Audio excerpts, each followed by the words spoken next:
साथियों नमस्कार। हाल ही में श्रीलंका की गवर्नमेंट ने भारत से लगभग 500 मिलियन यूएस डॉलर का लाइन ऑफ क्रेडिट मांगा है।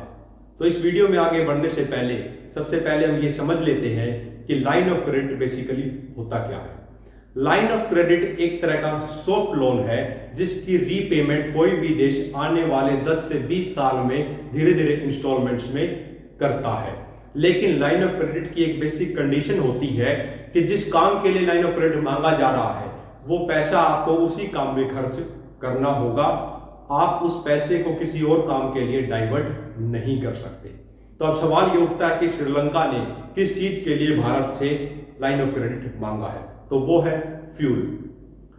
कुछ हफ्तों पहले एक वीडियो के माध्यम से हमने आपके साथ चर्चा की थी कि किस तरह से श्रीलंका के अंदर एक इकोनॉमिक क्राइसिस बना हुआ है जिसके रिजल्ट में फूड क्राइसिस हो गया है और श्रीलंका की गवर्नमेंट ने श्रीलंका के अंदर फूड इमरजेंसी तक डिक्लेयर कर दी थी। उसी तरह आज के समय में श्रीलंका के अंदर फ्यूल क्राइसिस है और श्रीलंका के अंदर फ्यूल क्राइसिस इस हद तक हो चुका है कि श्रीलंका की गवर्नमेंट बेसिक नेसेसिटी की चीजों को भी वर्किंग में नहीं रख सकती है काफी लंबे समय तक, अगर उनको ठीक समय पर तेल नहीं मिलता है।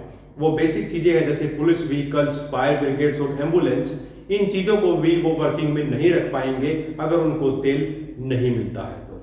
लेकिन आने वाले समय में श्रीलंका का इकोनॉमिक क्राइसिस खत्म होने की संभावनाएं बहुत कम है और नियर फ्यूचर श्रीलंका की इकोनॉमी कोलैप्स भी कर सकती है। उसके विशेष रूप से दो कारण हैं।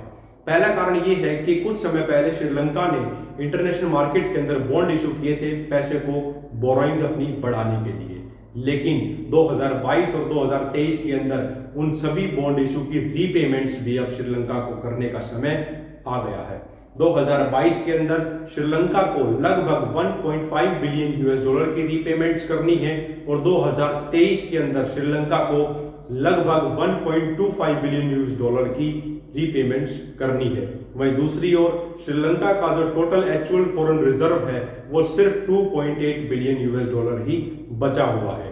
तो अब श्रीलंका के लिए सबसे बड़ी समस्या ये है कि वो फॉरेन रिजर्व से रीपेमेंट्स करे या अपनी इकोनॉमी को चलाए।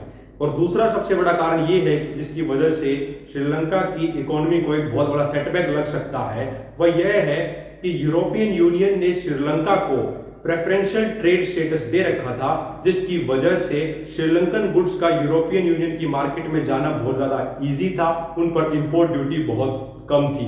तो यूरोपियन यूनियन उस स्टेटस को वापस लेने की बात कर रहा है, प्रेफरेंशियल ट्रेड स्टेटस को रिवोक करने की बात कर रहा है। उसका मुख्य रूप से सिर्फ एक कारण है कि जिस समय पर श्रीलंका के अंदर सिविल वॉर चल रहा था उस समय पर तमिल माइनॉरिटीज के ऊपर जो जेनोसाइड हुआ था उनको अभी तक श्रीलंका की गवर्नमेंट ने जस्टिस नहीं दिया है और उस जेनोसाइड के अंदर जो ह्यूमन राइट वायलेशन हुआ था उसके खिलाफ एक एक्शन के रूप में यूरोपियन यूनियन इस काम को कर रही है और श्रीलंका के जो प्रेफरेंशियल ट्रेड स्टेटस है उसको वापस ले रही है। अगर आने वाले समय में European union preferential trade status Sri Lanka से वापस ले लेती है तो श्रीलंका की इकोनॉमी को बहुत बड़ा झटका लगेगा, क्योंकि श्रीलंका और यूरोपियन यूनियन के बीच एनुअली लगभग 360 मिलियन यूएस डॉलर का ट्रेड है।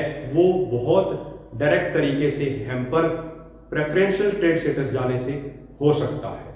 अब सवाल ये उठता है कि इसी बीच बार बार श्रीलंका चाइना से पैसा लेके आता है तो इस बार चाइना भी पैसा क्यों नहीं दे रहा है। उसका सिंपल सा सिर्फ एक ही कारण है कि चाइना को ये चीज समझ आ चुकी है कि श्रीलंका की इकोनॉमी इतना कोलैप्स कर चुकी है कि उसको रिवाइव करने के लिए बहुत ज्यादा पैसे की और फ्रीक्वेंट पैसे की रिक्वायरमेंट्स है जो चाइना भी अभी फुलफिल नहीं कर सकता, जिसकी वजह से चाइना भी बहुत ही ऑर्गेनाइज्ड तरीके से और एक रिस्क मैनेजमेंट को समझते हुए ही पैसा श्रीलंका के अंदर अब डाल रहा है।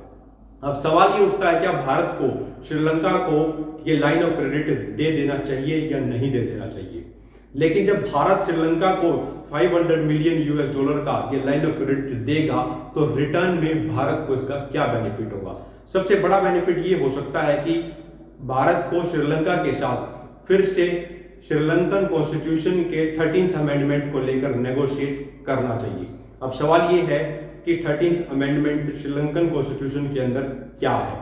श्रीलंका के 13th अमेंडमेंट में ये लिखा हुआ है कि तमिल का रिप्रेजेंटेशन प्रॉपर तरीके से होगा, लेकिन 1987 से के बाद से लगातार श्रीलंका ने कभी भी उस अमेंडमेंट को प्रॉपर तरीके से इंप्लीमेंटेशन में नहीं लेके आया है, जिसकी वजह से लगातार भारत श्रीलंका को ये बोलता है कि आप 13th अमेंडमेंट प्रॉपर तरीके से इंप्लीमेंट करो ताकि तमिल रिप्रेजेंटेशन एडमिनिस्ट्रेशन के अंदर प्रॉपर तरीके से आ सके, डिसीजन मेकिंग बॉडी में तमिल का भी रिप्रेजेंटेशन हो, ताकि वो एक फ्री और हैप्पी लाइफ श्रीलंका के अंदर जी सके और आने वाले समय में कोई एट्रोसिटीज ना हो, कोई भी जेनोसाइड जो पास्ट में हुआ है वो ना हो।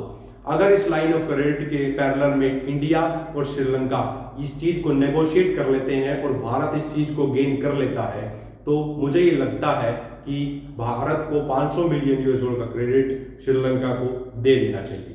आपका क्या थॉट है इस पर कि क्या भारत को ये लाइन ऑफ क्रेडिट देना चाहिए या नहीं देना चाहिए?